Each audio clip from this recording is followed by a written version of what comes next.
A very good afternoon. The number of university students in the West testing positive for COVID-19 is on the rise. Our reporter Andrew Plant's been following the developments and is here with us now. Andrew, thanks for coming in. Let's crack on with this. What's the current situation at the universities in the West? Yeah, so all of our universities reporting an uptick in cases. That was inevitable, really, because obviously the start of university term is a bit like a mass migration across the country. Everywhere's going to get cases. Our university is no exception, but particularly high in this area are the University of Bristol and the University of Bath too. So Bristol so far has had 522 cases and Bath has had 143.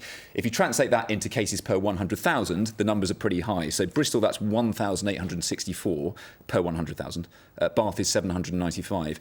The surrounding area in Bristol, the rate is about 120. So in other words, it's more than 10 times the rate at the university.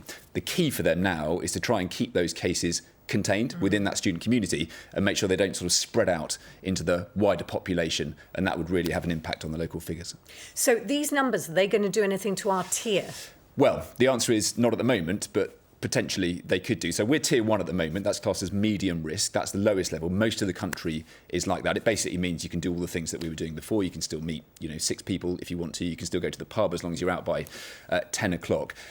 These things won't really change that situation for us. The only thing that would push us into tier 2 really is if the numbers go up, if our health service gets put under more pressure. That's what they look at. And also they look at the demographics of people who are testing positive as well. So in this case, it seems to be a lot of younger people who then probably aren't putting as much pressure on the NHS, on the health service, as perhaps if some older, more vulnerable people got infected. So those are the things they look at. So you can have a place that's got high numbers but isn't in lockdown. Places with lower numbers could be in lockdown depending on the type of spread they've got. And the wider community?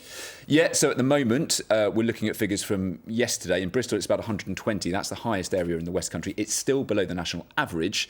We'll get more figures a bit later today, so we'll take a look at those on Points West tonight at 6:30. OK, Andrew, thanks very much for that update.